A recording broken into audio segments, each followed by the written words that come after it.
અને આગળ વાત કરીએ તો ગુજરાત એટીએસે 3 આતંકીને ઝડપી પાડ્યા છે। આઈએસઆઈએસ મોડ્યુલના આતંકીઓ ઝડપાયા છે। આતંકી ઘટનાને અંજામ આપે તે પહેલા જ તેમને ઝડપી પાડવામાં આવ્યા। છેલ્લા 1 વર્ષથી આતંકીઓ એટીએસની રડાર પર હતા। હથિયારો આપવા માટે ગુજરાત આવ્યા હતા। અલગ અલગ મોડ્યુલ સાથે સંકળાયેલા હતા। તો ગાંધીનગરથી એક આતંકી ઝડપાયો છે। તો પૂછપરછ તેની કરવામાં આવી, જેના આધારે અન્ય 2ને ધરપકડ કરાઈ છે। એક આતંકી હૈદરાબાદનો હોવાનું પણ સામે આવ્યું છે।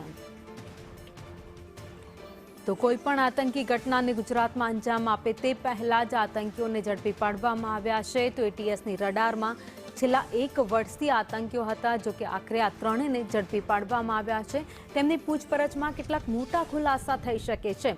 ક્યાં ષડયંત્ર રચવાના હતા, શું તેમનો પ્લાન હતો, કોના સંપર્કમાં હતા, અહીંયા શા માટે આવ્યા હતા, આવા બધા જ સવાલોના જવાબ છે તેમની પૂછપરછમાં મળી શકે છે। તો આ 3 જે આતંકી છે એમના દ્રશ્યો તમે જોઈ રહ્યા છો। એટીએસની મોટી સફળતા છે, જ્યાં 3ને ઝડપી પાડવામાં આવ્યા છે। જો કે ક્યાંના છે આ 3 લોકો, જેમાંથી એકની જે રહેવાસી છે હૈદરાબાદનો તે સામે આવ્યું છે। અન્ય 2 લોકો છે એ ક્યાંના છે તેને લઈ કોઈ માહિતી સામે નથી આવી। વધુ અપડેટ સાથે સંવાદદાતા જિગ્નેશ અમારી સાથે જોડાઈ ગયા છે। જિગ્નેશ, એટીએસે 3 આતંકીઓને ઝડપી પાડ્યા છે, કઈ ઘટનાને ક્યાં અંજામ આપવાના હતા એવી કોઈ માહિતી સામે આવી છે?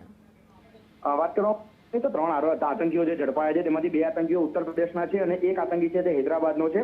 3 આતંકીઓ અમદાવાદના અને ગાંધીનગરની બોર્ડર ઉપર જે શેરસા આવેલું છે ત્યાં હથિયારને એક્સચેન્જ કરવાના હતા। એટીએસે 3 જે પિસ્ટલ છે તે કબજે કરી છે અને અંદાજિત 30 જેટલી જે કારતૂસ છે તે પણ કબજે કરવામાં આવી છે। જે હથિયારોનો જે જથ્થો છે તે કયા કારણોસર લેવામાં આવ્યો હતો, કોને મોકલવાનો હતો અને હથિયારનો ઉપયોગ ક્યાં થવાનો હતો, તે તમામ મામલે કાર્યવાહી શરૂ કરવામાં આવી છે। ગુજરાત એટીએસે યુએપીએ એક્ટ હેઠળ જે કાર્યવાહી છે તે શરૂ કરી છે, ગુનો નોંધવામાં આવ્યો છે અને જે 3 આતંકીઓ છે તેમના મનસુબા શું હતા, કોની સાથે તેઓ કનેક્ટેડ છે, કારણ કે 2 આતંકીઓનું આઈએસઆઈએસ સાથેનું કનેક્શન સામે આવે છે, તો અન્ય એક આતંકી છે તે અન્ય કોઈ આતંકી મોડ્યુલ સાથે સંકળાયો હોવાની પણ હકીકત સામે આવી રહી છે। ગુજરાત એટીએસની કસ્ટડીમાં જે અત્યારે 3 આતંકીઓ જોઈ શકાય છે। તે 3 આતંકીઓ જે હથિયારો રિસીવ કરી અને કઈ જગ્યાએ ક્યાં કયા ગુનાને અંજામ આપવાના હતા તેવા ઘણા સવાલો ઉભા થયેલા છે, પરંતુ આઈએસઆઈએસ અને અન્ય જે એક મોડ્યુલ સાથે જોડાયેલા જે આતંકીઓ છે તેમના મનસુબા શું હતા તે જાણવું સૌથી મહત્વનું છે અને તે માટે જ ગુજરાત એટીએસે જે છે તે યુએપીએ એક્ટ હેઠળ ગુનો નોંધ્યો છે અને વધુ કાર્યવાહી શરૂ કરી છે।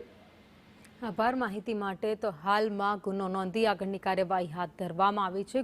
ગુજરાત એટીએસને મળેલી આ મોટી સફળતા, જે દરમિયાન હથિયારો બદલાવવા માટે, એક્સચેન્જ કરવા માટે આતંકીઓ જ્યારે પહોંચ્યા હતા ત્યારે જ આ આતંકીઓને ઝડપી પાડવામાં આવ્યા છે। તેમની પાસેથી જે હથિયાર રહેલા હતા, એ પિસ્તોલ હતી, એ પણ અત્યારે લઈ લેવામાં આવી છે। હવે ક્યાંથી આ હથિયારો લાવ્યા છે તે દિશામાં પણ પોલીસ તપાસ કરશે અને આગળનું ષડયંત્ર શું હતું એ પણ આ પૂછપરછમાં સામે આવી શકે છે। જે હથિયારો એમની પાસેથી ઝડપાયા હતા એ દ્રશ્યોમાં તમે જોઈ રહ્યા છો।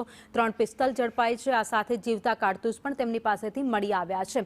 આ સાથે જ અન્ય કેટલા હથિયારો તેમણે ક્યાંય છુપાવ્યા છે કે નહીં એને લઈને પણ તપાસ કરવામાં આવશે, પૂછપરછ કરવામાં આવશે। તો કયા આતંકી સંગઠન સાથે તેમની વાતચીત થઈ રહી છે, કોના સાથે જોડાયેલા છે, અત્યાર સુધીમાં કોનો સંપર્ક કરી ચૂક્યા છે, હવે બધા જ સવાલના જવાબો આ લોકોની પૂછપરછમાં મળી શકે છે। તો આઈએસઆઈએસ મોડ્યુલના આતંકીઓ જે અત્યારે ઝડપાયા છે તેને લઈ એટીએસ હવે કાર્યવાહી કરી રહ્યું છે। તો અત્યારે આ જે 3 આરોપીઓ ઝડપાયા છે, આતંકીઓ ઝડપાયા છે, જેમાંથી 2 ઉત્તર પ્રદેશના છે અને 1 આતંકી હૈદરાબાદનો છે। હવે આ 3ની સાથે અન્ય કેટલા લોકોની સંડોવણી છે, કેટલા લોકો જોડાયેલા છે, ક્યાંથી છે, એની પણ પૂછપરછ કરવામાં આવશે।